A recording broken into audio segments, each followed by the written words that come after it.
A vida nem sempre nos dá escolhas. Às vezes, somos jogados em um destino cruel, sem entender o porquê. Fui vendida pelos meus próprios pais, como se fosse um objeto, entregue a um fazendeiro em troca de um pedaço de terra. Naquele dia, minha infância acabou. O que me esperava?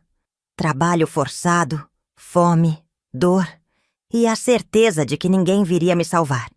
Mas será que o sofrimento teria fim? Será que um dia eu conseguiria escapar e reescrever minha própria história? Para saber, fique comigo até o final. E deixe nos comentários. Gratidão pela vida. Curta e compartilhe para que mais pessoas conheçam essa jornada de dor, superação e perdão. Minha infância foi um território árido, onde a escassez era nossa única companheira constante. Éramos 10 irmãos, sobrevivendo em um pequeno casebre de pau a pique, construído nas bordas de uma fazenda que não nos pertencia. Nossos dias eram uma sucessão interminente de privações, onde cada migalha de alimento parecia uma conquista quase impossível. Meu pai trabalhava como agregado, trocando seu suor por um pedaço de chão para plantio e um teto precário que mal nos protegia das intempéries. Minha mãe, por sua vez, dividia-se entre os afazeres domésticos, os cuidados com os filhos e algumas costuras que fazia para ganhar uns trocados extras. Lembro-me de noites em que o silêncio era quebrado apenas pelo choro, abafado de alguma criança com fome, ou pelo rangido das tábuas gastas que compunham nossa moradia. A palavra abundância era algo tão distante de nossa realidade que soava quase como uma língua estrangeira, incompreensível aos nossos ouvidos. A desigualdade era nossa paisagem cotidiana. Enquanto as crianças da sede da fazenda vestiam roupas novas, brincavam com brinquedos comprados na cidade e estudavam, nós éramos relegados a uma existência quase invisível. Meus irmãos mais velhos eram forçados a trabalhar desde muito cedo, ajudando nosso pai nos serviços braçais, colhendo café, capinando roças, consertando cercas. As meninas, incluindo eu, aprendíamos com nossa mãe as tarefas domésticas, preparando-nos para um futuro que parecia já estar traçado: ser esposas submissas e parideiras. A educação formal era um luxo completamente fora de nosso alcance. Lembro-me de ver meus irmãos mais velhos abandonando qualquer sonho de estudar, conformando-se com a mesma vida de privações que nossos pais levavam. Éramos como engrenagens de uma máquina implacável de reprodução da miséria, onde cada geração nascia destinada a repetir os mesmos padrões de sobrevivência. O tratamento que recebíamos de nossos próprios pais era marcado por uma indiferença que hoje compreendo como resultado de suas próprias feridas. Não éramos vistos como filhos, mas como bocas para alimentar, mãos para trabalhar. O afeto era algo tão raro que, quando acontecia, parecia mais um equívoco do que uma demonstração de amor. Minha mãe raramente nos abraçava. Seus toques eram sempre práticos e rápidos. Meu pai, então, nem se falar. Sua comunicação conosco era feita através de ordens curtas, olhares severos e ocasionais palmadas que serviam para nos manter em linha. Não me lembro de ter ouvido palavras de encorajamento, de ter recebido elogios ou ter sido abraçada com carinho. Nossa relação era puramente funcional. Éramos uma unidade de sobrevivência, não uma família no sentido tradicional da palavra. As únicas vezes em que nos reuníamos eram durante as refeições parcas, ou nos momentos de trabalho conjunto, quando todos precisavam colaborar para garantir o mínimo de subsistência. A divisão de recursos em nossa casa era calculada com uma frieza que me marcou profundamente. Os homens sempre comiam primeiro e tinham porções maiores. As mulheres se contentavam com o que restava. As crianças menores, como eu, ficávamos com o que sobrava, quando sobrava. Não era incomum passar dias com fome, esperando que alguma oportunidade de trabalho surgisse ou que algum vizinho mais compassivo nos oferecesse algo para comer. Nossa roupa era remendada inúmeras vezes, passando de irmão para irmão até se tornar trapos. Calçados, então, nem se falar. Muitas vezes andávamos descalços, nossas solas calejadas pelos caminhos de terra, nossos corpos magricelos testemunhando a dureza da vida que levávamos. A esperança era um sentimento que não cultivávamos. Sobreviver já era um ato de resistência tão complexo que não nos permitíamos o luxo de sonhar com algo além daquele contexto de miséria absoluta. E foi nesse ambiente de total desamparo que fui preparada, sem que eu soubesse, para o destino que me aguardava. Aquele dia permanece como uma cicatriz em minha memória. Um momento de ruptura tão profundo que dividiu minha vida entre um antes e um depois. Lembro-me com uma nitidez perturbadora de cada detalhe daquela tarde cinzenta, quando minha existência foi reduzida a uma mercadoria, em uma negociação que me deixaria marcada para sempre. Meus pais conversavam em sussurros no canto da nossa pequena e desgastada casa, suas vozes carregadas de um misto de vergonha e resignação. Percebi que algo diferente acontecia naquele dia. Um clima de tensão que pairava no ar como uma névoa espessa e sufocante. Os olhares furtivos, os movimentos contidos, tudo indicava que uma decisão importante seria tomada. Meus irmãos mais velhos, alheios ou indiferentes, seguiam com suas tarefas habituais, como se aquele momento não os concernisse. Foi então que ouvi a conversa definitiva. O fazendeiro Coronel Marcelino havia proposto uma troca que, para meus pais, parecia uma oportunidade única de sobrevivência. Um terreno de 5 alqueires, com terra boa para plantio, seria dado em troca de mim. Eu, uma menina de 9 anos, seria entregue como se fosse um objeto, um bem negociável. Meu pai argumentava que seria uma chance de dar um futuro para os outros filhos. Minha mãe chorava baixinho, sem coragem de me encarar. Naquele momento, compreendi que meu valor estava reduzido a alguns metros de terra. A possibilidade de garantir alguma estabilidade para minha família. Ninguém me perguntou o que eu pensava. Ninguém me consultou sobre meus sentimentos. Era como se minha opinião não tivesse a menor importância. Como se eu já não existisse como ser humano, mas como uma moeda de troca. A negociação foi rápida e cirúrgica. Lembro-me do coronel Marcelino chegando em seu cavalo, vestido com roupas impecáveis, que contrastavam com nossa miséria. Ele falava pouco. Seus olhos duros percorriam nossa casa como se estivesse avaliando um objeto qualquer. Meu pai o conduziu até o pequeno terreno que receberiam. Discutiram os detalhes do acordo.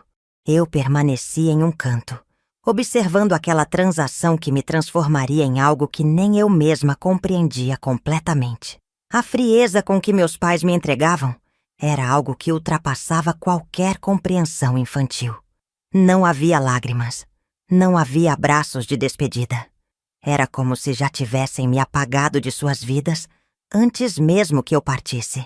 O coronel me olhou como se estivesse comprando um animal de trabalho, avaliando minha estrutura física, minha capacidade de servir. No momento da despedida, minha mãe apenas disse algumas palavras que marcariam para sempre minha memória. Seja obediente, menina. Não nos envergonhe. Meu pai limitou-se a um aceno seco, sem qualquer demonstração de afeto.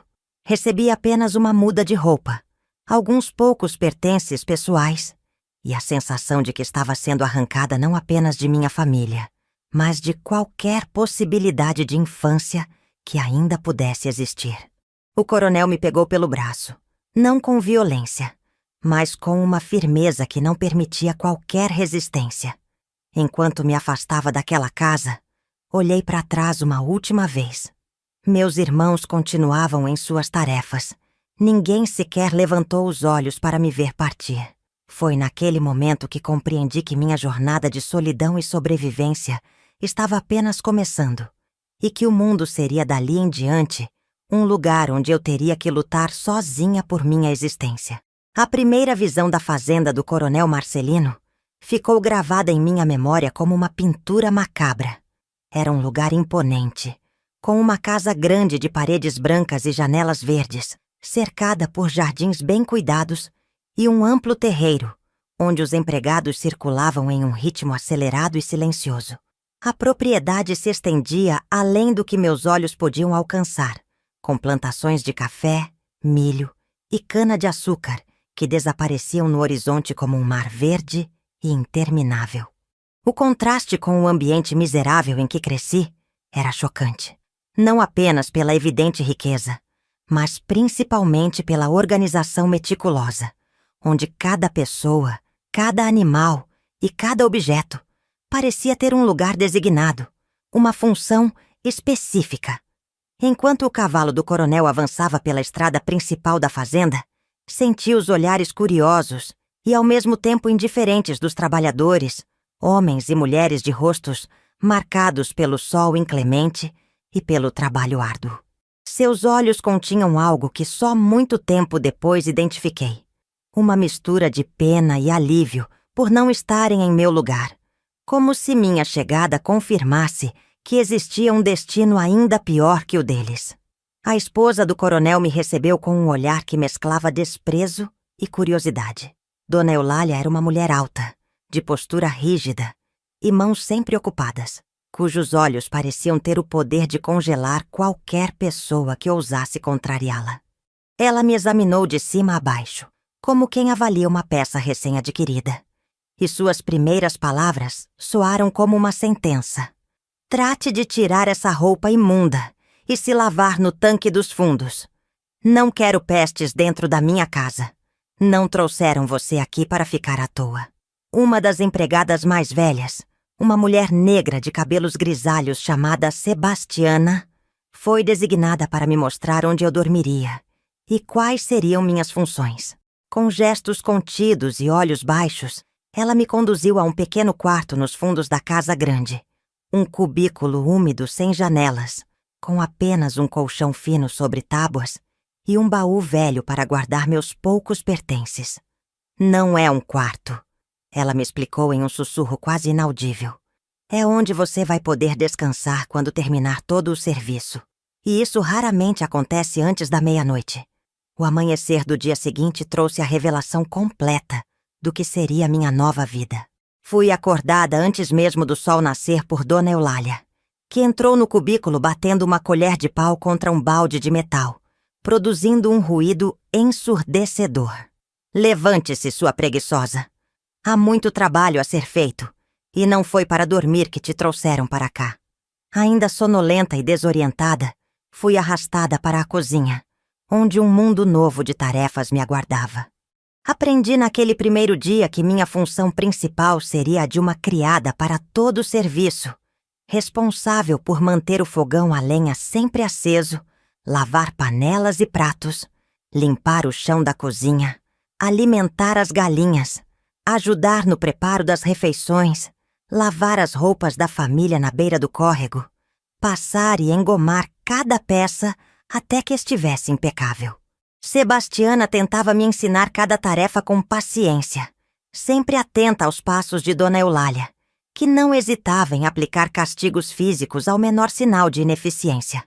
Rapidamente compreendi que as promessas vagas de um futuro melhor que o coronel havia feito a meus pais eram apenas uma cortina de fumaça para encobrir a verdade. Eu não era uma empregada, não era uma aprendiz. Eu era uma escrava, uma propriedade, um objeto à disposição daquela família para qualquer tipo de uso que eles julgassem adequado. À noite, depois de um dia de trabalho exaustivo, que deixou minhas mãos em carne viva e meus pés doloridos, chorei silenciosamente no escuro do meu cubículo. Não havia mais ninguém para ouvir meus soluços, ninguém para oferecer qualquer tipo de consolo. Percebi então que minha vida anterior, apesar de toda a pobreza e carência de afeto, continha uma liberdade que eu jamais havia valorizado. Ali naquela fazenda eu era menos que um ser humano. As refeições eram escassas e consistiam apenas de restos, servidos em um prato de lata separado dos demais utensílios da casa. O banho era rápido e frio, no mesmo tanque onde lavava as roupas. Qualquer tentativa de descanso durante o dia era punida com violência. Não havia escola, não havia brincadeiras, não havia infância.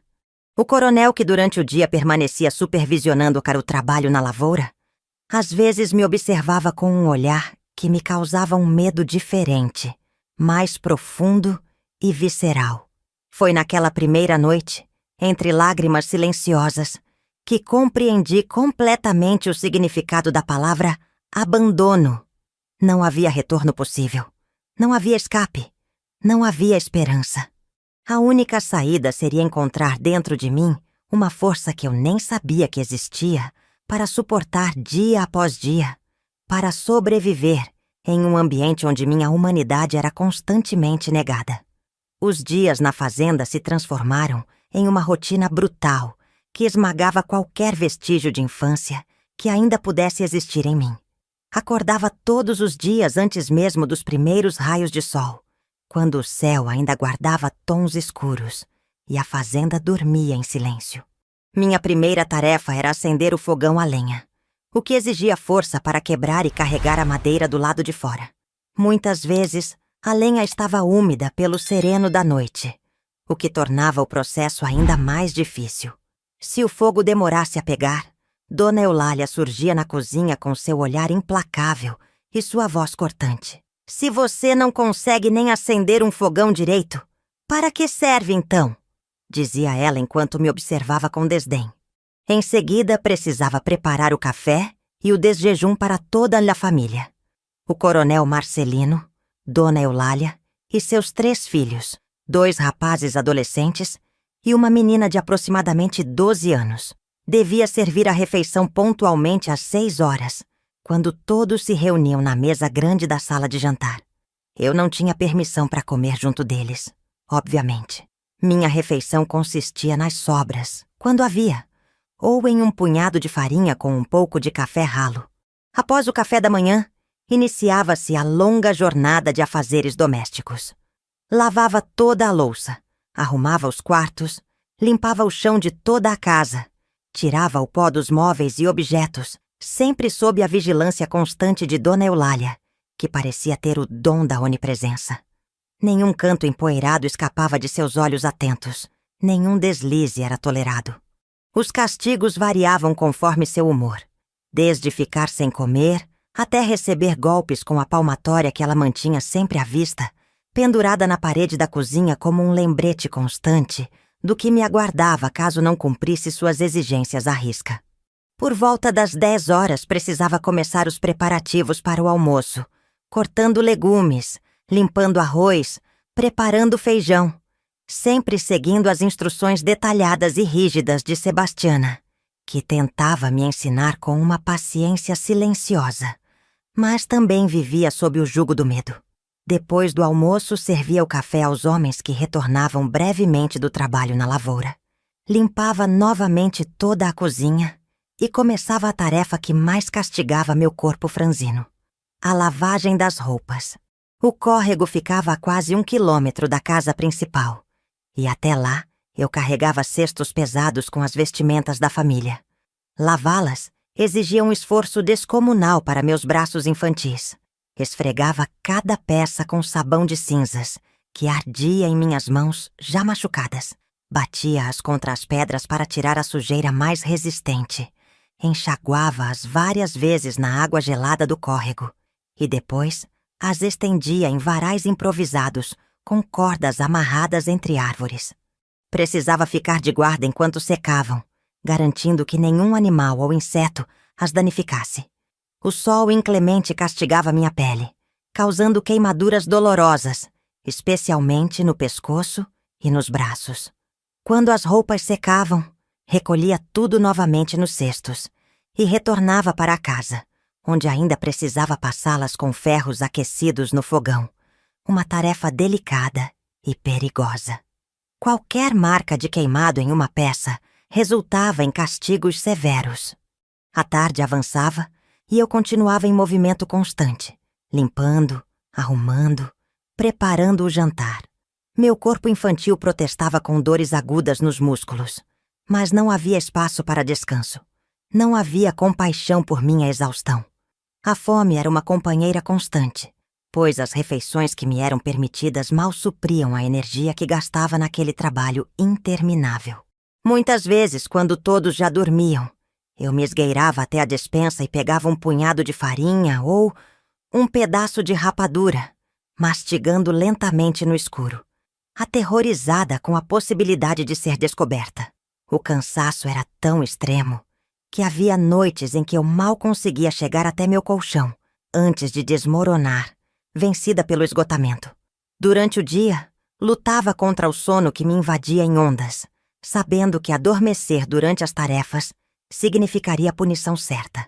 Aprendi a trabalhar em um estado quase automático, meu corpo movendo-se mecanicamente enquanto minha mente vagava para lugares distantes, sonhando com liberdade. Os domingos, que para a família significavam descanso e ida à igreja na cidade, para mim representavam apenas uma mudança no tipo de trabalho. Era quando eu devia fazer a limpeza mais pesada, movendo móveis, lavando janelas, esfregando o chão de joelhos com escovas ásperas que deixavam minhas mãos em carne viva. Não havia descanso, não havia pausa, não havia misericórdia. E cada noite, ao me deitar exausta em meu colchão fino, eu sentia uma parte de mim desaparecendo, como se o trabalho extenuante não consumisse apenas minhas forças físicas, mas também estivesse gradualmente devorando minha alma. O coronel Marcelino revelou sua verdadeira natureza gradualmente, como uma serpente que escolhe cuidadosamente o momento de dar o bote. Nos primeiros meses, ele mantinha distância, limitando-se a me observar com olhos calculistas, enquanto eu servia as refeições ou limpava os cômodos da casa. Seus olhares, no entanto, carregavam um peso que eu, mesmo criança, conseguia identificar como algo perigoso e ameaçador. A primeira vez que senti diretamente sua crueldade foi quando, exausta após um dia particularmente extenuante, deixei cair uma bandeja com copos de cristal. O barulho do vidro estilhaçando no chão foi imediatamente seguido por um silêncio aterrador que parecia engolir toda a casa. Ele levantou-se lentamente de sua cadeira, seu rosto contorcendo-se em uma máscara de fúria controlada. Não disse uma palavra enquanto se aproximava, mas seus passos medidos aumentavam meu terror a cada segundo. Quando chegou perto, agarrou meu braço com tanta força que deixou marcas roxas que permaneceriam por semanas. Sabe quanto custa cada um desses copos, sua inútil? Mais do que você. Agora você vai aprender a ter mais cuidado. Fui arrastada para fora, até o estábulo, onde ele pegou um chicote de couro usado para os cavalos. As chicotadas nas costas e nas pernas foram aplicadas com uma precisão cruel, calculadas para causar o máximo de dor sem deixar marcas permanentes que pudessem ser vistas por visitantes. Os castigos físicos tornaram-se regulares, administrados pelo coronel ou por Dona Eulália, dependendo de quem estivesse mais próximo quando eu cometia algum erro. A palmatória era o instrumento preferido dela, aplicada nas mãos ou nas solas dos pés, lugares onde a dor era intensa, mas os hematomas ficavam escondidos. O coronel, por sua vez, preferia métodos mais variados e elaborados. Às vezes me obrigava a ajoelhar em grãos de milho por horas. Outras vezes me trancava no porão escuro e úmido, onde ratos e baratas corriam livremente, amplificando meu terror. Havia também os castigos psicológicos, talvez ainda mais devastadores. Ele gostava de me humilhar na frente dos outros trabalhadores, destacando minha suposta estupidez, minha inutilidade, o favor que estava fazendo ao me manter em sua casa, quando meus próprios pais haviam me descartado como um objeto sem valor. Você deveria me agradecer de joelhos todos os dias por não te devolver para aqueles miseráveis ou te jogar na estrada como o lixo que você é, dizia ele com frequência, em um tom que mesclava desprezo e satisfação perversa. Aos poucos, essas palavras foram se infiltrando em minha mente, formando raízes profundas de autodepreciação que levariam anos para serem arrancadas. O pior, no entanto, estava por vir. Quando completei 16 anos, o olhar do coronel mudou sutilmente. Passou a me observar de uma maneira diferente, com uma intensidade que me fazia querer desaparecer, tornar-me invisível. Começou a encontrar pretextos para estar sozinho comigo. Ordens para que eu fosse levar café em seu escritório quando ninguém mais estava em casa. instruções para arrumar seu quarto enquanto Dona Eulália visitava parentes na cidade. No início, eram apenas toques acidentais. Mãos que roçavam em meu corpo quando ele passava. Dedos que demoravam mais do que o necessário ao pegar algo de minhas mãos. Então vieram os comentários sobre meu corpo em desenvolvimento. Observações feitas em voz baixa. Quase como se estivesse falando consigo mesmo. Mais altas o suficiente para que eu ouvisse e sentisse meu estômago revirar de medo e repulsa. A primeira vez que tentou ir além, fui salva pelo retorno inesperado de um dos filhos. O coronel se afastou rapidamente, mas o aviso estava dado. Aquela noite passei acordada, tremendo em meu colchão fino, sabendo que ele voltaria a tentar e que eu não teria como escapar indefinidamente. A sensação de estar presa em uma armadilha sem saída era sufocante. Não havia a quem recorrer. Não havia onde me esconder. Dona Eulália, que poderia ter sido uma proteção, parecia deliberadamente cega aos interesses do marido, como se aquilo fosse apenas mais um aspecto da vida que ela escolhia ignorar para manter sua posição. O medo se tornou meu estado constante, uma sombra que me acompanhava a cada momento. Uma presença tão real quanto o ar que respirava. Aprendi a manter-me sempre alerta, a calcular rotas de fuga, a nunca ficar de costas para portas ou corredores. Desenvolvi um ouvido aguçado para passos, reconhecendo imediatamente a cadência pesada das botas do coronel se aproximando. Quando o inevitável aconteceu, em uma tarde chuvosa enquanto todos haviam saído para a cidade, algo dentro de mim se quebrou permanentemente. Não foram apenas meu corpo e minha inocência que ele violou naquele dia. Foi minha fé na possibilidade de que existisse bondade no mundo. As lágrimas secaram durante o ato, substituídas por um vazio que parecia infinito. Ele murmurou palavras em meu ouvido, parte ameaças, parte justificativas distorcidas. Isso é o que acontece com meninas como você. Foi para isso que te trouxeram aqui. Se contar a alguém, ninguém acreditará. E o castigo será pior do que você pode imaginar. Depois, ajeitou suas roupas com calma, como se nada extraordinário tivesse acontecido, e saiu, deixando-me no chão como um objeto descartado após o uso. Não consegui me mover por horas, paralisada não apenas pela dor física, mas por uma compreensão terrível. Aquilo não havia sido um evento isolado, mas o início de um novo capítulo de horror em minha existência confinada. E assim foi. Nos meses que se seguiram, sempre encontrou momentos para repetir o abuso, às vezes com mais violência, outras com uma falsa gentileza que era talvez ainda mais perturbadora. Cada vez, uma parte de mim desaparecia, substituída por um silêncio interno que crescia como um abismo. Os anos passaram lentamente, como se o tempo se arrastasse deliberadamente para prolongar meu sofrimento. O que antes era uma chama tímida de esperança em meu peito, a crença infantil de que alguém viria me resgatar ou de que encontraria uma forma de escapar, foi gradualmente se extinguindo, até se tornar apenas cinzas frias. Comecei a perceber que não havia salvação à vista, que ninguém se importava com o desaparecimento de uma menina pobre entregue por seus próprios pais. Os trabalhadores da fazenda, mesmo aqueles que demonstravam um lampejo de compaixão em seus olhos quando cruzavam comigo nos corredores, estavam todos subjugados pelo mesmo medo que me paralisava. Sebastiana, a única que às vezes ousava pequenos gestos de bondade, um pedaço extra de pão escondido em um pano, um unguento caseiro para minhas feridas mais doloridas, também vivia sob o jugo da mesma tirania. Vi minha juventude se esvair como água entre os dedos, sem que pudesse agarrá-la ou vivê-la. Meu corpo se desenvolveu não como o de uma adolescente normal, mas como o de um animal de carga, com mãos calejadas e costas permanentemente curvadas pelo trabalho excessivo.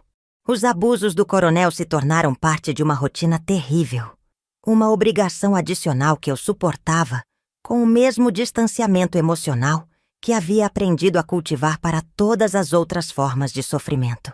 Aprendi a separar minha mente do meu corpo durante esses momentos, a viajar para longe, para paisagens imaginárias onde eu era livre e respeitada. Esta dissociação, embora me preservasse de enlouquecer completamente, também significava que partes de mim iam morrendo, fragmentos de identidade e autoestima que se desprendiam e se perdiam nas trevas do desespero. Às vezes, em raros momentos de lucidez dolorosa, eu me perguntava se ainda existia algo de humano dentro de mim, ou se havia me transformado completamente em um objeto, uma ferramenta, uma propriedade, exatamente como o coronel e sua família me consideravam. As tentativas de fuga, que nos primeiros anos ainda alimentavam meus sonhos noturnos, foram sendo abandonadas uma a uma. A primeira vez que tentei escapar, 3 anos após minha chegada, fui capturada antes mesmo de alcançar os limites da propriedade. O castigo foi tão severo que passei semanas me recuperando, incapaz de levantar da esteira onde me deixaram para morrer ou sobreviver, como se isso não fizesse diferença para eles. A segunda tentativa, mais planejada e cautelosa, chegou mais longe, mas terminou com o mesmo resultado: dor, humilhação e a instalação de um medo ainda mais profundo. O coronel, após me encontrar escondida em uma carroça de feno que deixava a fazenda, fez questão de tornar o castigo um espetáculo público. Todos os trabalhadores foram obrigados a assistir enquanto ele aplicava chicotadas em minhas costas, já marcadas por cicatrizes anteriores. Esta é a consequência para quem tenta fugir da minha generosidade, ele anunciou em voz alta, para que todos ouvissem e aprendessem. Depois disso, passei a usar um grilhão no tornozelo durante as noites, acorrentada como um animal perigoso, ao pé da cama. A mensagem era clara. Não havia escapatória, não havia futuro além daquelas terras, não havia vida possível longe daquele cativeiro. Com o passar das estações, que eu marcava apenas pela mudança no tipo de trabalho que realizava, a colheita do café, a plantação do milho, a época de abater porcos para a produção de linguiça, algo fundamental se transformou dentro de mim. Não foi uma mudança súbita, mas um processo gradual, como uma vela que vai perdendo seu brilho até que a chama se extingue completamente. Parei de sonhar com liberdade, parei de imaginar uma vida diferente, parei de acreditar que merecia algo melhor. Aceitei minha condição como definitiva, como um destino imutável contra o qual era fútil lutar. Esta resignação, paradoxalmente, trouxe consigo uma forma distorcida de paz. A paz da completa submissão, do abandono de qualquer expectativa. Tornei-me eficiente em minhas tarefas, antecipando ordens, executando tudo com precisão mecânica, como se meu corpo funcionasse independentemente de qualquer vontade própria. Quando o coronel ou Dona Eulália me batiam por algum erro real ou imaginário, eu mal sentia a dor física, como se aquilo estivesse acontecendo com outra pessoa, ou com um invólucro vazio que apenas casualmente habitava. Durante as noites, em vez de chorar ou planejar fugas impossíveis, eu simplesmente fixava o olhar no teto escuro e imaginava como seria deixar de existir completamente, desaparecer como fumaça no ar. Talvez a única forma de libertação que ainda me parecia possível. A fraqueza do homem que me escravizava se manifestou de forma gradual, como uma maré que lentamente revela o que a água encobria. O coronel Marcelino, que sempre foi uma presença imponente, começou a mostrar sinais de fragilidade física que não passaram despercebidos aos meus olhos atentos. Primeiro foram as tosses constantes, que ele tentava disfarçar com um lenço sempre à mão, mas que se tornavam cada vez mais profundas e dolorosas. Seu rosto, antes constantemente corado pelo sol e pela bebida, foi adquirindo uma palidez inquietante, quase translúcida, que contrastava com o vermelho febril que às vezes tomava suas bochechas. Eu o observava silenciosamente enquanto servia as refeições, notando como suas mãos tremiam levemente ao segurar os talheres, como seu apetite, antes voraz, diminuía a cada dia. Os abusos não cessaram de imediato, mas tornaram-se menos frequentes, interrompidos por longos períodos em que ele se recolhia aos seus aposentos, alegando dores nas costas ou na cabeça. Os trabalhadores da fazenda começaram a cochichar entre si. Especulações sobre a natureza da doença que acometia o patrão circulavam como vento entre as folhas das árvores. Sebastiana, que tinha acesso a informações da Casa Grande, contou-me em sussurros que o médico da cidade vinha com frequência cada vez maior e que seus diagnósticos eram sombrios. É mal ruim, menina. Dizem que é desses que começa de dentro para fora, comendo as entranhas como fogo lento até não sobrar nada. Não vai demorar muito, ela disse certa noite, enquanto me ajudava a limpar os últimos vestígios de sangue das minhas costas, após mais um episódio de fúria enfraquecida do coronel. As palavras dela plantaram uma semente em meu peito, algo que eu não ousava chamar de esperança, mas que talvez fosse seu primo distante, a possibilidade de mudança. Os meses que se seguiram foram marcados por uma transformação na dinâmica da Casa Grande. O coronel, agora visivelmente doente, alternava períodos de cama com breves aparições nos espaços comuns, sempre apoiado em uma bengala de madeira escura que parecia mais um prolongamento de seu corpo do que um acessório. Sua autoridade, no entanto, não diminuiu com sua força física. Pelo contrário, tornou-se mais errática e imprevisível, como se temesse que qualquer sinal de fraqueza pudesse ameaçar seu controle absoluto sobre todos nós. Dona Eulália, por sua vez, assumiu gradativamente as rédeas da administração da fazenda, tornando-se a voz do marido quando este não tinha forças para deixar o quarto. Ela parecia florescer neste novo papel, revelando uma aptidão para os negócios e uma firmeza nas decisões que surpreendeu até mesmo os capatazes mais experientes. Sua atenção, antes dividida entre a supervisão da casa e o monitoramento implacável de meu trabalho, agora se voltava principalmente para as questões da lavoura, das vendas, dos pagamentos. Isto não significava que eu estava livre de sua vigilância. Seus olhos afiados ainda me seguiam quando ela estava presente, e suas ordens continuavam precisas e inflexíveis. No entanto, as longas horas que agora passava no escritório que antes pertencia exclusivamente ao marido, ou cavalgando pela propriedade para inspecionar o trabalho nos campos, criavam pequenos bolsões de tempo em que eu podia respirar, sem sentir seu olhar perfurante nas minhas costas. Foi durante um desses momentos que, pela primeira vez em anos, permiti-me contemplar verdadeiramente a possibilidade de fuga. Não era um plano concreto ainda, apenas um pensamento tímido que se atrevia a existir, como um broto que rompe a terra após uma longa seca. Observei os portões da fazenda com novos olhos. Calculei distâncias mentalmente.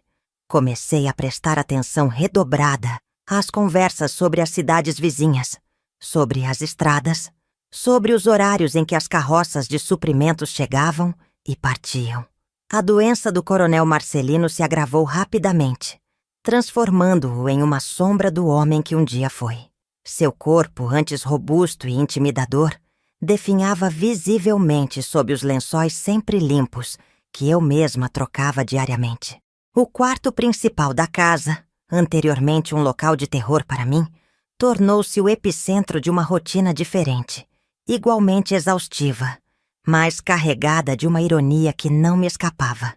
Agora era ele quem dependia de cuidados básicos, ele quem precisava ser lavado, alimentado, medicado.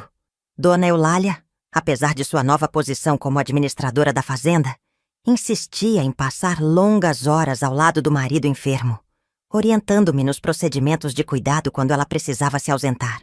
Você vai limpar o corpo dele com esta esponja úmida, passar este unguento nas feridas que estão se formando nas costas e garantir que ele beba pelo menos 3 copos desta infusão que o doutor receitou.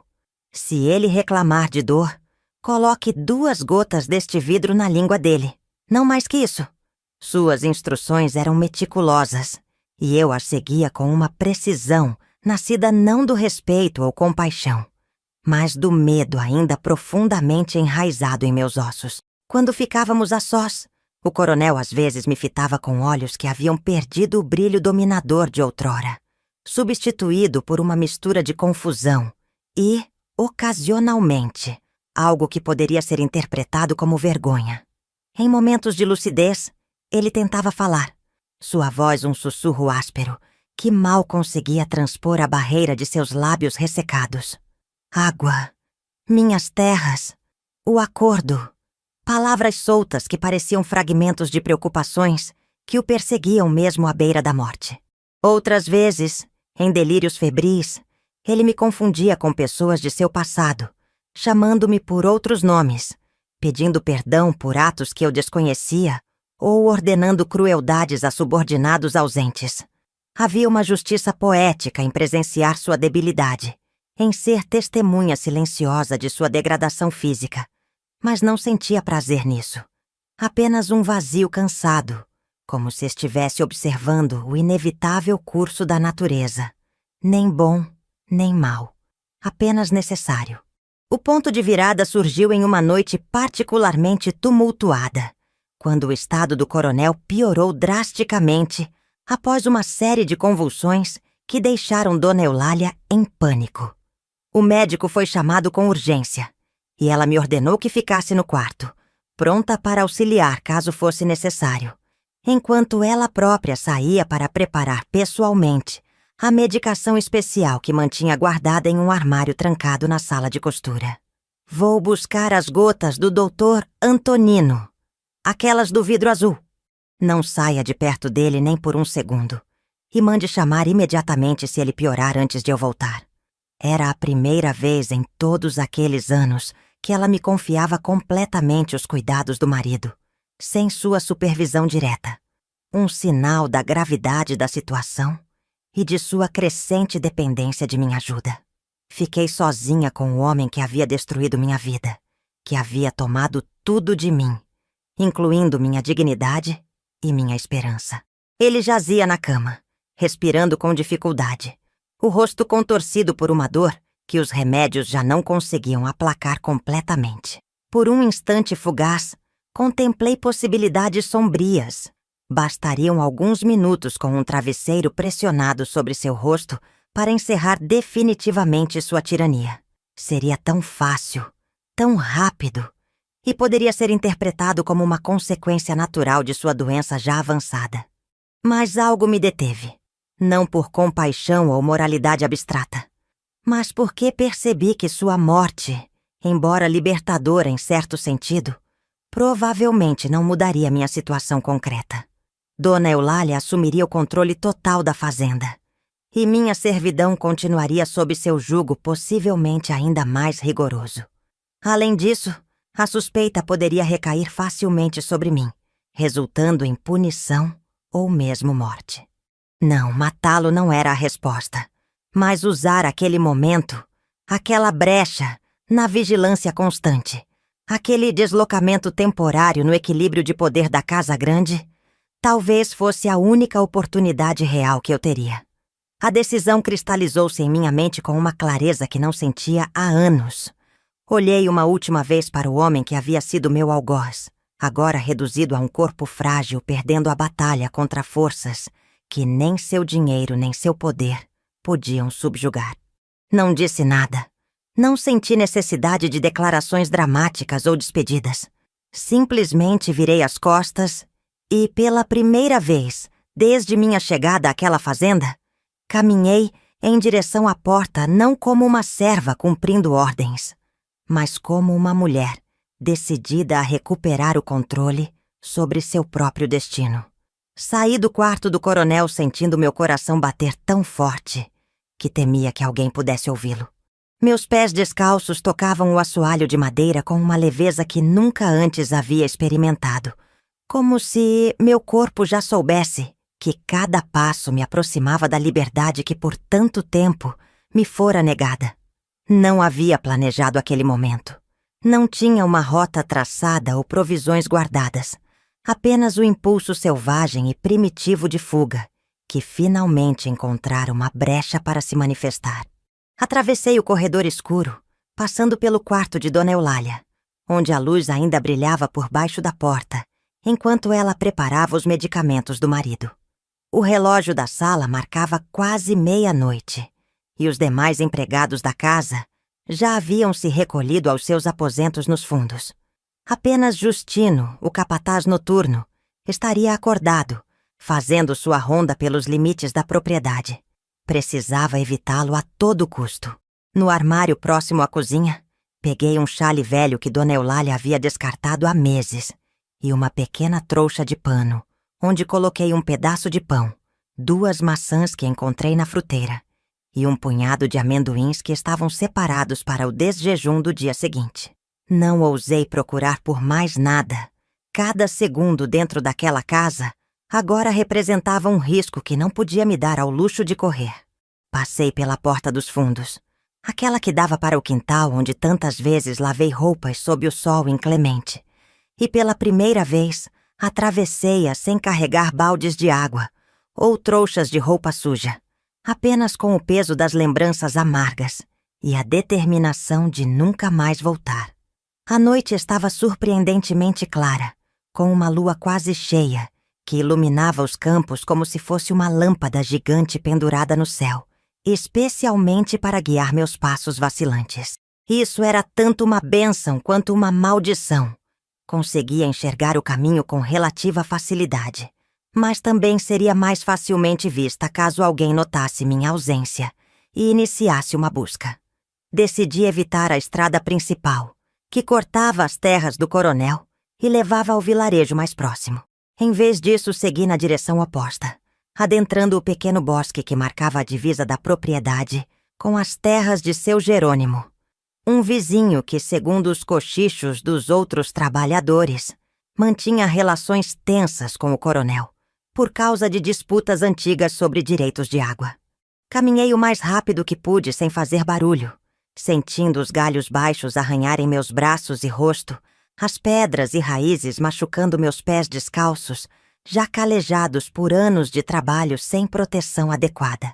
A cada som, o pio de uma coruja, o farfalhar das folhas movidas pelo vento noturno, o estalar de um graveto sob meus pés, meu corpo inteiro se tensionava, preparando-se para correr ou se esconder. Várias vezes parei completamente, agachando-me entre as sombras e aguçando os ouvidos para detectar qualquer sinal de perseguição. Sempre que o medo ameaçava me paralisar, fechava os olhos por um segundo e me lembrava do rosto do coronel, de suas mãos ásperas sobre meu corpo, de seus olhos frios e calculistas, quando me comprou de meus pais, como se eu fosse uma cabeça de gado.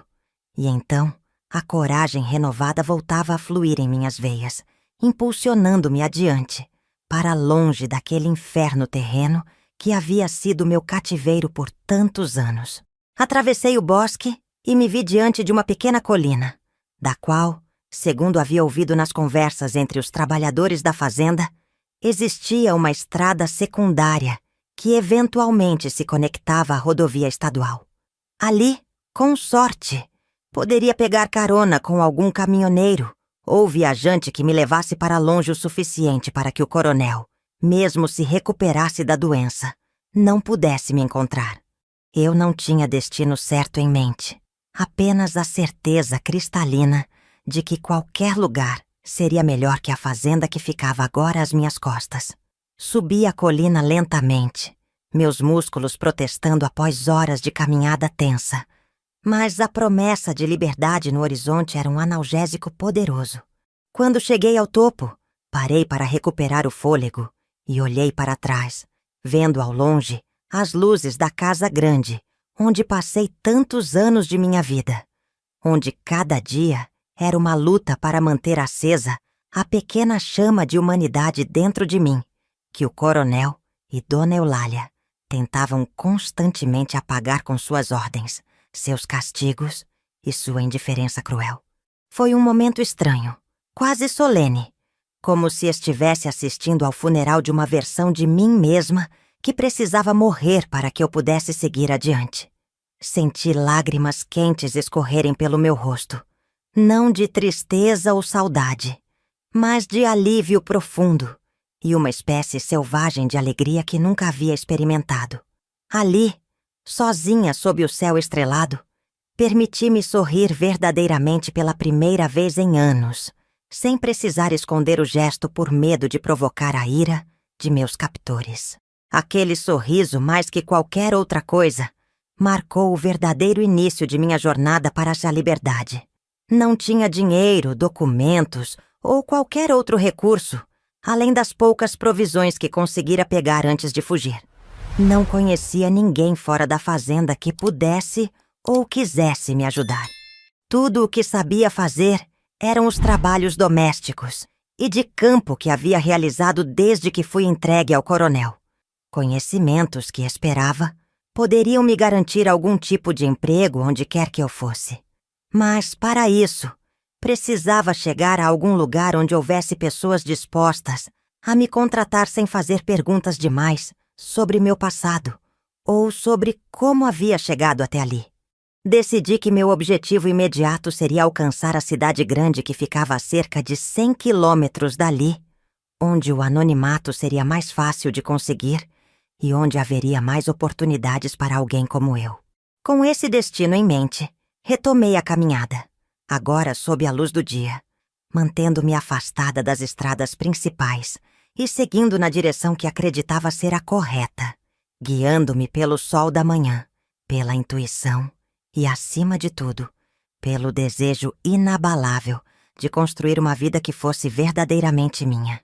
Demorei quase 2 semanas para chegar à cidade, alternando entre longas caminhadas e caronas ocasionais de caminhoneiros que não faziam muitas perguntas sobre uma mulher solitária nas estradas.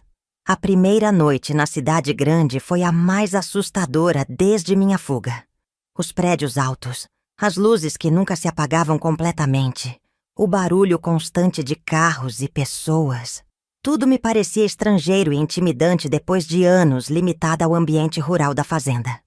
Dormi em um banco da praça central, abraçada à minha pequena trouxa, acordando a cada som estranho, meu corpo ainda programado para estar alerta ao menor sinal de perigo. No dia seguinte, com a luz do sol, a cidade parecia menos ameaçadora, revelando possibilidades que eu jamais havia considerado durante minha vida de servidão. Caminhei pelas ruas observando os rostos apressados que passavam sem me notar, sentindo uma estranha mistura de anonimato e liberdade.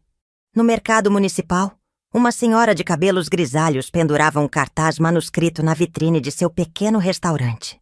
Precisa-se de ajudante de cozinha. Pagamento diário.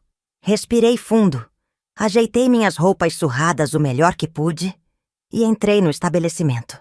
Dona Zefa, como depois vim a conhecê-la, olhou-me de cima a baixo com um olhar penetrante que parecia enxergar cada cicatriz física e emocional que eu carregava. Não tenho documentos. Confessei antes que ela perguntasse, sentindo que a honestidade seria minha única chance. Ela permaneceu em silêncio por alguns instantes que pareceram se estender por uma eternidade. Então disse apenas: "Sabe lavar pratos e descascar batatas? Sei fazer de tudo na cozinha." Respondi, tentando não parecer desesperada. Ela apontou para a porta dos fundos e disse que eu poderia começar naquele momento, recebendo ao final do dia, e que havia um pequeno quarto nos fundos do restaurante onde eu poderia ficar temporariamente. Aquele foi o primeiro dia da minha nova vida, construída sobre a premissa simples e revolucionária de que meu trabalho tinha valor e que eu tinha direito à remuneração por ele. Os meses que se seguiram no restaurante de Dona Zefa foram um período de aprendizado constante sobre o mundo e sobre mim mesma. Aos poucos, fui entendendo como funcionava a cidade, como as pessoas se relacionavam fora do ambiente opressivo da fazenda, como o dinheiro que eu ganhava com meu trabalho me proporcionava pequenas liberdades que antes pareciam inimagináveis. Comprar um sabonete perfumado, uma peça de roupa nova, um doce na padaria da esquina. Dona Zefa, apesar de seu jeito enérgico e às vezes ríspido, tornou-se uma espécie de mentora que me ensinou não apenas os segredos da cozinha profissional, mas também como navegar pelos códigos sociais de um mundo que me era estranho. Foi ela quem insistiu que eu aprendesse a ler e escrever, matriculando-me em um curso noturno para adultos na escola pública próxima ao restaurante. As primeiras aulas foram um misto de frustração e maravilhamento. Meus dedos calejados pelo trabalho manual pareciam desajeitados segurando um lápis, mas a cada letra que conseguia formar, sentia uma pequena vitória contra o passado de ignorância forçada. Lembro-me da primeira vez que consegui escrever meu nome completo, Severina Alves da Silva, e da sensação poderosa que percorreu meu corpo ao ver aquelas letras que me representavam, que afirmavam minha existência para além da criada do coronel ou a menina vendida. Aos domingos, único dia em que o restaurante fechava, Dona Zefa me levava para conhecer diferentes partes da cidade. O cinema, onde chorei assistindo a uma história de amor que nunca poderia ser minha. A biblioteca pública, onde fiquei maravilhada com a quantidade de livros disponíveis gratuitamente. O jardim botânico, onde as plantas eram cultivadas por beleza e não por necessidade. Em cada um desses lugares, sentia-me como uma criança descobrindo o mundo, absorvendo informações, experiências e possibilidades que me haviam sido negadas durante tantos anos. Com o passar do tempo, meus conhecimentos na cozinha se expandiram para além das tarefas básicas de limpeza e preparo. Dona Zefa notou meu interesse e habilidade natural e começou a me ensinar receitas mais complexas, os segredos de temperos especiais que passavam de geração em geração em sua família, as técnicas para transformar ingredientes simples em pratos que faziam os clientes voltarem semana após semana. Meus salgados logo se tornaram especialmente populares e sentia um orgulho discreto, mas genuíno quando ouvia elogios dos clientes ou quando algum deles pedia especificamente por aquela coxinha que só a Severina sabe fazer do jeito certo. Depois de quase 2 anos trabalhando no restaurante, já havia conseguido economizar uma pequena quantia e alugar um quarto modesto em uma pensão não muito distante. Tinha também, graças à insistência de Dona Zefa e à ajuda de um advogado que frequentava o restaurante, conseguido documentos básicos que me permitiam existir oficialmente no mundo. Certidão de nascimento tardia, carteira de identidade, carteira de trabalho. O advogado doutor Paulo interessou-se por minha história e, ao ouvir os fragmentos que me senti confortável em compartilhar, sugeriu que eu poderia ter direito a algum tipo de indenização pelo trabalho forçado a que fui submetida. Recusei imediatamente. Não queria mexer naquele passado. Não queria correr o risco de chamar a atenção do coronel ou de sua família, caso ainda estivessem à minha procura.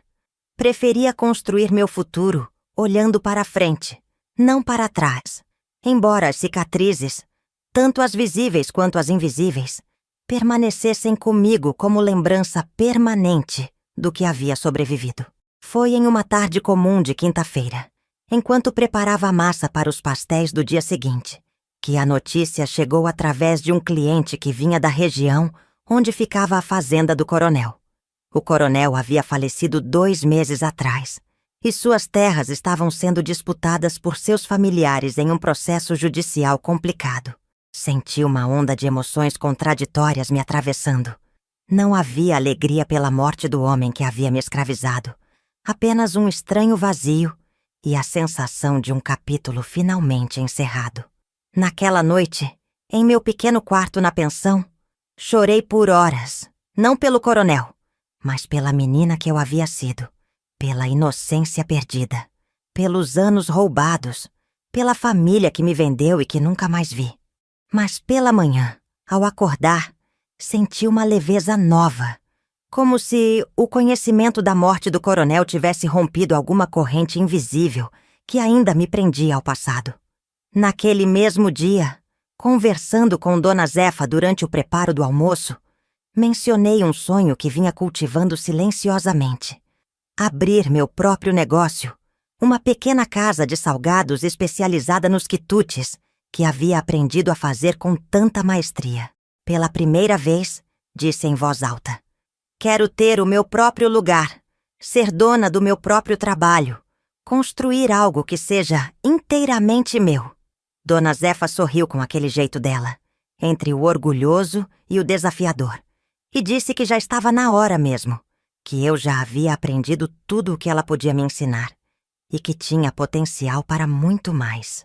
Ofereceu-se para me ajudar com o investimento inicial, não como caridade, fez questão de frisar, mas como sócia minoritária que acreditava no retorno que meu talento traria. Aceitei a proposta com lágrimas nos olhos, não apenas pela generosidade, mas porque representava a confirmação definitiva de que eu havia conseguido, contra todas as probabilidades, apesar de todas as feridas, não apenas sobreviver, mas construir uma vida que valia a pena ser vivida. E agora tinha a oportunidade de consolidar essa conquista em algo concreto e duradouro que carregaria meu nome e seria fruto exclusivo de minha capacidade e determinação. 15 anos se passaram desde minha fuga da fazenda do coronel. Minha pequena casa de salgados havia prosperado além das minhas expectativas mais otimistas, transformando-se em um restaurante reconhecido na cidade, frequentado por pessoas de todas as classes sociais que vinham especialmente para provar minhas receitas.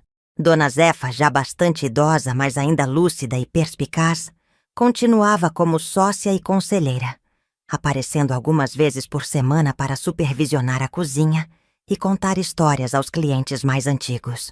Eu havia conseguido comprar uma casa própria, modesta, mas confortável, e até mesmo um carro pequeno que me dava a liberdade de ir e vir sem depender dos horários do transporte público. Tinha amigos, uma vida social tranquila centrada principalmente ao redor do restaurante, e até mesmo um breve casamento que, embora não tenha durado, me deixou a dádiva de minha filha Mariana, agora com 12 anos, a luz da minha existência e a razão mais profunda de minha determinação em construir um futuro melhor. Foi justamente por causa dela que, em uma tarde de outono, quando as folhas secas dançavam pelas calçadas empurradas pelo vento, tomei uma decisão que havia adiado por todos aqueles anos: voltar à minha cidade natal e confrontar o passado que havia deixado para trás. Não se tratava apenas de uma questão de curiosidade ou busca por encerramento emocional.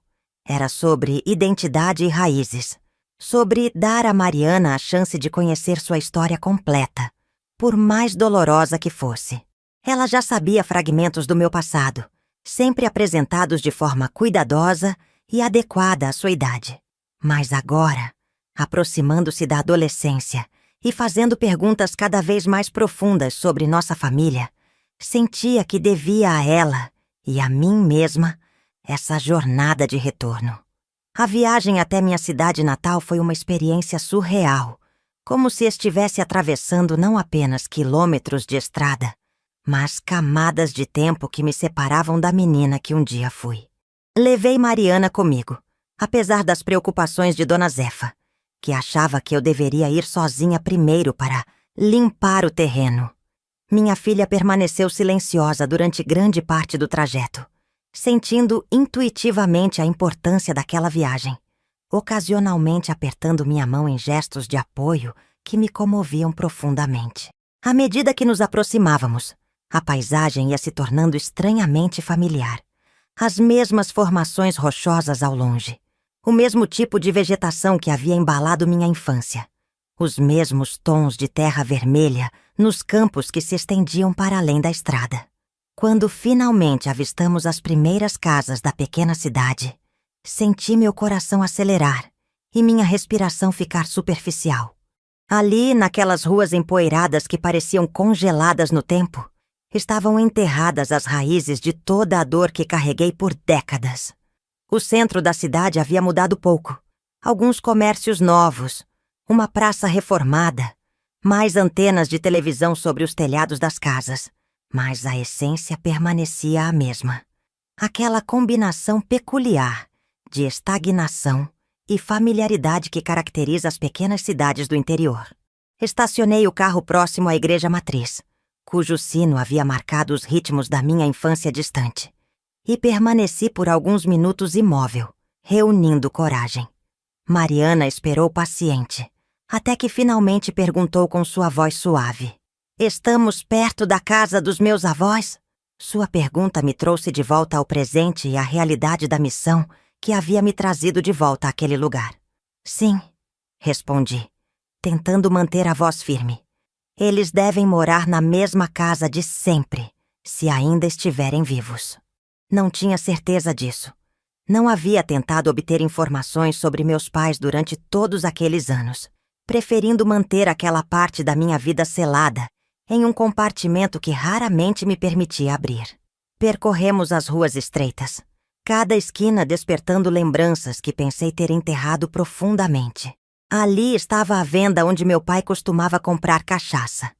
Acolá, a casa da parteira que trouxe ao mundo a maioria das crianças da minha geração. Mais adiante, a escola municipal onde estudei brevemente antes de ser entregue ao coronel. Finalmente viramos em uma rua periférica, mais um caminho de terra batida que uma rua propriamente dita, e avistei a pequena casa de adobe com telhado de zinco onde nasci e passei meus primeiros anos. Parecia menor e mais frágil do que na minha lembrança.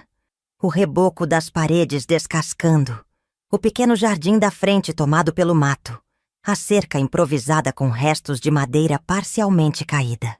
Uma sensação de desolação pairava sobre a propriedade, como se a própria casa tivesse envelhecido e adoecido com o passar dos anos. Permaneci no carro por alguns minutos, observando, procurando sinais de vida, tentando controlar as emoções conflitantes que ameaçavam me sobrecarregar. Finalmente, depois de respirar fundo várias vezes, saí do veículo e disse a Mariana para me esperar mais um pouco. "Quero verificar primeiro", expliquei, tentando sorrir para tranquilizá-la. Ela assentiu, seus olhos escuros, tão parecidos com os meus, transmitindo compreensão além de sua idade. Caminhei lentamente até o portão improvisado, meus passos hesitantes, esmagando o capim seco que crescia entre as pedras do caminho. Quando estava prestes a chamar, a porta da frente se abriu e uma figura curvada apareceu no batente. Uma mulher idosa, magra até quase a transparência, cabelos completamente brancos e ralos, emoldurando um rosto enrugado que, apesar das marcas profundas do tempo e do sofrimento, ainda era reconhecível para mim. Minha mãe. Nossos olhares se encontraram através da distância, e vi seus olhos se arregalarem em reconhecimento e descrença. "Severina?" ela perguntou, sua voz trêmula e fraca, como se temesse que eu fosse apenas uma aparição que se dissiparia ao ser nomeada. "Sou eu, mãe", respondi, sentindo uma estranha calma me envolver, como se todas as emoções fossem intensas demais para serem processadas naquele momento, e meu corpo tivesse optado pela neutralidade como mecanismo de defesa. O que aconteceu em seguida parece agora, em retrospecto, uma sequência de cenas desconexas, fragmentos de realidade que minha mente conseguiu registrar em meio ao turbilhão emocional. Minha mãe, cambaleante, tentando chegar até o portão. Eu, automaticamente adiantando-me para ampará-la antes que caísse. Seu corpo frágil contra o meu. Ossos que pareciam poder quebrar ao menor aperto. O cheiro familiar de alfazema e fumaça de lenha que sempre a acompanhara. Suas lágrimas quentes molhando meu ombro enquanto repetia meu nome como uma litania, uma prece, uma confissão. Entramos na casa, braços entrelaçados mais por necessidade de apoio físico do que por afeto genuíno, e a pobreza do interior me atingiu como um golpe físico. Os mesmos móveis gastos da minha infância, agora ainda mais deteriorados. O chão de terra batida irregular. As paredes manchadas de fuligem da lamparina que ela segurava em uma das mãos trêmulas. "Seu pai está no quarto", ela disse, quase em um sussurro, como se temesse perturbar o silêncio pesado que envolvia a casa. "Ele está acamado há quase 2 anos, desde que teve um derrame que paralisou metade do corpo. A cadeira onde se sentou parecia engoli-la. E então, entre pausas longas e respiração difícil, ela começou a desdobrar a história dos anos que se passaram desde minha venda. Meus irmãos, um a um, haviam deixado a cidade buscando trabalho em capitais distantes. Alguns mandavam notícias e, ocasionalmente, pequenas quantias de dinheiro. Outros haviam desaparecido completamente. Meu pai havia trabalhado no terreno que recebeu em troca de mim até que a saúde começou a falhar. Mas a terra nunca produziu o suficiente para tirar a família da pobreza. Quando ficou incapacitado, minha mãe passou a sobreviver de pequenos trabalhos de lavagem de roupa e da caridade ocasional dos vizinhos e da igreja. A única coisa que nos manteve nesta casa foi aquele pedaço de terra. Seu terreno, ela disse com uma amargura que parecia corroê-la por dentro. Foi quando compreendi completamente o que havia acontecido. Meus pais haviam me vendido por um terreno que, no final, não valera o sacrifício. Haviam trocado uma filha por uma promessa de prosperidade que nunca se materializou. Haviam feito uma aposta com minha vida como moeda e perdido miseravelmente. Olhei para ela, esta mulher quebrada pelo tempo e pelos erros, e senti uma compaixão que não sabia ser capaz de sentir, misturada com uma raiva antiga que ainda pulsava sob a superfície de minha consciência. Trouxe alguém comigo, eu disse finalmente, quebrando o silêncio que havia se instalado entre nós. Sua neta. Minha filha. O encontro entre Mariana e meus pais foi uma cena que jamais esquecerei. Ao trazê-la para dentro da casa, vi os olhos de minha mãe se iluminarem com uma vida que parecia ter abandonado seu corpo fragilizado. Minha filha, com a naturalidade desconcertante das crianças, abraçou aquela senhora desconhecida sem hesitação, chamando-a de vovó como se sempre tivesse feito parte de sua vida. A entrada no quarto onde meu pai estava foi ainda mais impactante. Deitado em uma cama improvisada com o lado direito do corpo completamente imóvel e a face parcialmente deformada pela paralisia, ele mantinha ainda aqueles olhos intensos que tantas vezes me haviam assustado na infância, agora emoldurados por profundas olheiras e uma palidez de quem já está sendo visitado pela morte. Ao me ver, seu olhar inicialmente exibiu confusão. Depois, um lampejo de reconhecimento que provocou uma tentativa frustrada de se erguer. Foi Mariana quem quebrou o gelo daquele momento congelado no tempo, aproximando-se sem medo e apresentando-se com a simplicidade desarmante da inocência. Sou Mariana, sua neta. Tenho 12 anos e moro na cidade grande com minha mãe. Temos um restaurante onde eu ajudo depois da escola. O senhor parece doente. Posso fazer alguma coisa para ajudar? As palavras dela pareciam flutuar pelo ar rarefeito do quarto pequeno, preenchendo o vazio de décadas de ausência e ressentimento.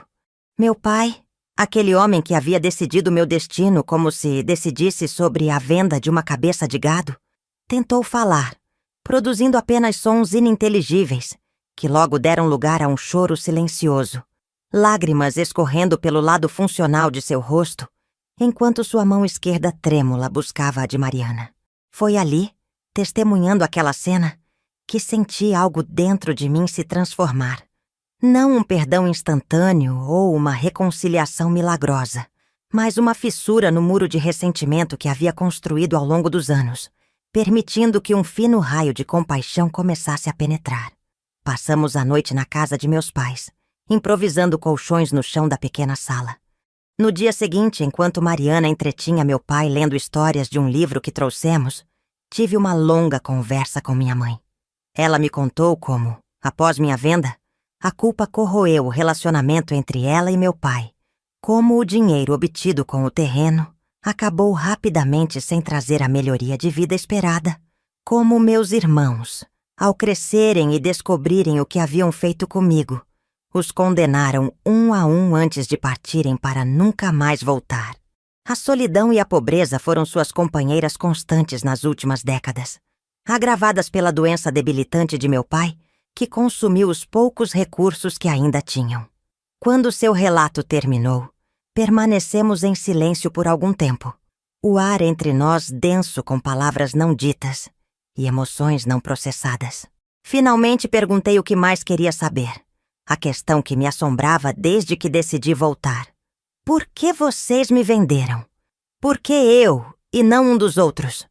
O rosto enrugado de minha mãe contraiu-se em uma expressão que misturava dor, vergonha e uma resignação profunda. A verdade é que você era a mais forte, a mais esperta, a que tinha mais chance de sobreviver. Ela respondeu em um sussurro quase inaudível. Os outros eram pequenos demais, ou fracos demais, ou doentes demais. Seu pai dizia que você sobreviveria ao inferno se fosse preciso. Esta resposta, em toda sua terrível honestidade, me atingiu como um golpe físico. Eu havia sido escolhida não por ser menos amada, mas por ser considerada capaz de suportar o fardo que meus pais, em seu desespero e ignorância, haviam decidido impor a um de seus filhos. E, de alguma forma perversa, eles estavam certos. Eu havia sobrevivido. Havia construído uma vida para mim mesma, a partir das cinzas da infância que me fora roubada. Não sei se isso torna o que fizeram mais ou menos imperdoável, disse após um longo silêncio. Mas estou aqui agora e vejo que vocês precisam de ajuda. O que se seguiu foi uma decisão que surpreendeu a mim mesma. Ofereci-me para levar meus pais comigo de volta à cidade. Faria arranjos para vender a casa e o terreno, aquele mesmo pedaço de terra pelo qual eu havia sido trocada. Usaria o dinheiro para ajudar nas despesas médicas de meu pai e os instalaria no pequeno anexo dos fundos da minha casa, que originalmente construíra para que Dona Zefa pudesse ficar quando quisesse, mas que ela raramente utilizava preferindo sua própria residência. Não foi uma decisão fácil ou tomada por sentimentalismo. Foi um cálculo pragmático baseado na constatação de que meus pais haviam sido abandonados por todos os outros filhos e estavam definhando lentamente em condições indignas. Quando apresentei minha proposta, vi a incredulidade nos olhos de minha mãe, seguida por um choro convulsivo que parecia vir das profundezas de sua alma castigada pelo tempo e pelos remorsos. Não merecemos sua bondade, Severina. Ela disse entre soluços. Não é bondade, respondi com honestidade. É o que posso oferecer agora. Não posso prometer que os perdoei completamente ou que algum dia conseguirei, mas não posso deixá-los aqui para morrer assim. Esta decisão não se tratava apenas deles. Era também sobre mim, sobre que tipo de pessoa eu havia me tornado, sobre que exemplo queria dar à minha filha. Mariana, observando nossa conversa com olhos atentos que pareciam compreender muito mais do que sua idade sugeriria, aproximou-se e pegou minha mão. Seu pequeno gesto silencioso de aprovação, significando mais para mim naquele momento do que qualquer validação que eu pudesse receber. Quando consultei meu pai sobre a ideia, já esperando resistência de seu orgulho ferido, fui surpreendida mais uma vez.